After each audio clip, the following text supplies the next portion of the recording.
Hello दोस्तों, तो आज की इस वीडियो में हम एक और डिस्टर्बिंग मूवी को एक्सप्लेन करेंगे जिस मूवी का नाम है माय लिटिल बेबी जया। कहानी की स्टार्टिंग में जया नाम की एक लड़की को देखते हैं जो कि एक होटल के रूम में काफ़ी परेशान नज़र आती है और इस होटल रूम की खिड़की से कूदकर वो अपनी जान दे देती है। अब इसके बाद उसकी पोस्टमार्टम रिपोर्ट से पता चलता है कि लास्ट मंथ में उसने 20 से भी ज़्यादा लोगों के साथ संबंध बनाए थे। वो स्टोरी फ्लैशबैक में जाती है। हम वेंशुन नाम के एक आदमी को देखते हैं जो कि अपनी बेटी जिया के एक अच्छे स्कूल में एडमिशन होने पे बहुत खुश होता है और नए स्कूल में जाने के लिए यूनिफॉर्म, बैग और बाकी सामान भी लेना था। वेंशुन लॉन्ड्री का बिजनेस करता है और एक छोटे से रेंटेड हाउस में अपनी बेटी जिया के साथ रहता है। वेंशुन ने अपनी सारी सेविंग जिया को उसके स्कूल के खर्चे के लिए दे दिए थे, लेकिन जिया के हिसाब से इतने पैसे काफ़ी नहीं थे। वो अपने पापा को एहसास दिलाती है कि वो स्कूल के खर्चे अफोर्ड नहीं कर पाएंगे, लेकिन वेंशन हिम्मत नहीं हारता। वहीं जिया को स्कूल के पहले ही दिन तीन लड़कियां जिनकी हेड हैशुन होती है वो बुली करते हैं और उस एक चश्मिश गर्ल मिन के साथ बैठने के लिए उसे कहती हैं। अब इसके बाद टीचर एक स्टूडेंट जियोंग के साथ आती है और स्कूल में होने वाले सिंगिंग कंपटीशन के लिए बच्चों को सिलेक्ट करने को कहती है। हैशुन सिंगिंग में काफ़ी अच्छी थी, लेकिन जब जया गाना गाती है तो सब दंग रह जाते हैं, साथ ही जियोंग भी। इसके बाद जया और मिन दोनों अच्छे दोस्त बन जाते हैं। एक दिन मिन और जिया जब जा रहे होते हैं तो उन्हें जिया के पापा मिलते हैं। जिया उन्हें इग्नोर करने की कोशिश करती है, लेकिन इसके बाद मिन उनसे काफ़ी अच्छे से मिलती है। वहीं स्कूल में हैशुन और जियोंग साथ होते हैं क्योंकि दोनों जीएफ और बीएफ थे। हैसुन को लगने लगता है कि जियोंग को जिया की आवाज़ पसंद आई और उसे उसका नाम भी जल्दी से याद हो गया है। वो जिया से जलने लगती है। इसके बाद सब बच्चे बस से स्कूल ट्रिप जा रहे होते हैं जहां जियोंग जिया की तरफ काफ़ी अट्रैक्ट होता है और रात को सब स्टूडेंट्स ट्रूथ एंड डेयर खेलते हैं जहां एक स्टूडेंट जिया से पूछता है कि उसके पापा क्या काम करते हैं, तो जिया बताती है कि उनकी मॉल में एक छोटी सी दुकान है। इसके बाद जब वो उससे पूछते हैं कि वो स्कूल में किस लड़के को लाइक करती है, लेकिन जिया जियोंग की तरफ देखती तो है लेकिन ना में ही जवाब देती है।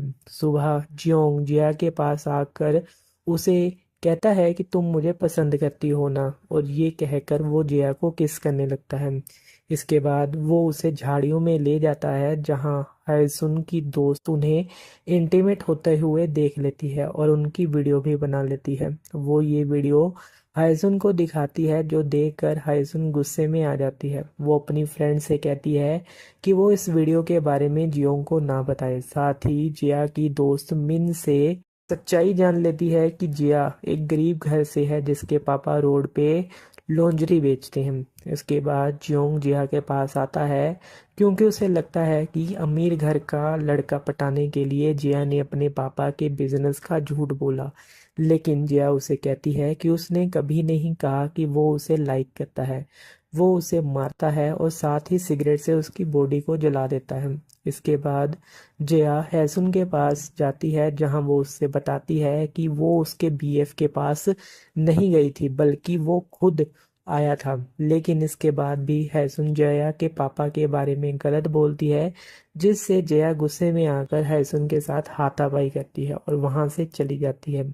लेकिन अगली सुबह स्कूल में जिया के पापा को बुलाया जाता है क्योंकि हायसुन एक अमीर घर से थी और साथ ही वो अपने घर वालों को झूठ बोलती है कि जिया उसे और उसकी फ्रेंड्स को bully करती है। जिया की दोस्त मिन को भी वो डरा कर अपनी तरफ कर लेते हैं और जिया के फादर रिक्वेस्ट करते हैं कि वो जिया को स्कूल से ना निकाले, लेकिन जिया कहती है कि उसकी कोई गलती नहीं है और वो माफ़ी नहीं मांगेगी, तो उसे स्कूल से निकाल दिया जाता है। जिया की पिता जिन्होंने अपनी ज़िंदगी की सारी सेविंग्स लगाकर स्कूल में उसका एडमिशन करवाया था, वो जिया को डांट लगाते हैं जिया अब एक स्टोर में काम करना शुरू कर देती है जिसका ओनर लॉ के एग्जाम की तैयारी कर रहा होता है।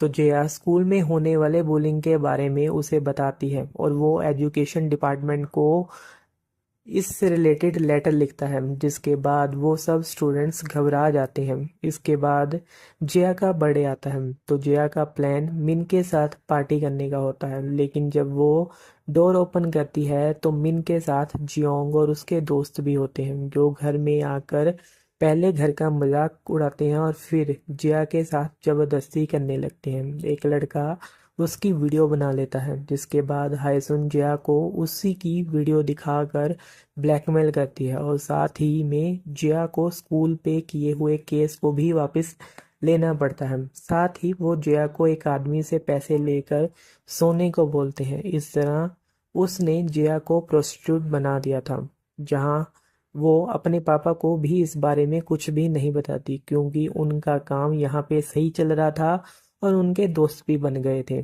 जिया अपने साथ हुआ सारा कुछ एक डायरी में लिखकर उसे स्टोर में रख देती है और मूवी की स्टार्टिंग वाला सीन जहां जिया खिड़की से कूदकर अपनी जान दे देती है, वही सीन हमें देखने को मिलता है। वही स्टोर ओनर जिया की लिखी हुई डायरी को ढूंढ लेता है जिसके बाद जिया के पापा उस डायरी को लेकर स्कूल के पास जाते हैं, लेकिन स्कूल वाले कहते हैं कि उन्हें जिया से कुछ लेना देना नहीं है, वो उनकी हेल्प नहीं करते और पुलिस भी कहती है कि वो एक डायरी के बेस पे कुछ नहीं कर सकते। यहाँ मिन जिया के पापा के पास आती है और कहती है कि डायरी में लिखी एक एक बात सच्ची है। वो डर गई थी जिस वजह से वो सच ना बोल पाई। इसके बाद मिन उन तीनों लड़कियों से कन्फेस करने के लिए कहती है जो उन्होंने जिया के साथ किया था, लेकिन वो मिन को ही मानने लगती हैं।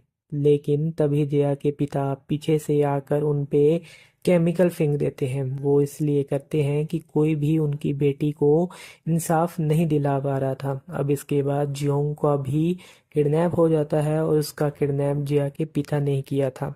बाकी लड़कों को भी वो पकड़ लेते हैं जो बताते हैं कि जियोंग के कहने पे ही उन्होंने जिया के साथ वो सब गलत काम किया था। अब इसके बाद वो एक एक करके सब लड़कों को मार देते हैं और फिर जियोंग को एक लेक पे ले जाकर मछली वाले कांटे से उसका मुंह फंसाकर मार देते हैं और खुद भी लेक में डूब जाते हैं, जिसके साथ ये मूवी यहीं पे खत्म हो जाती है।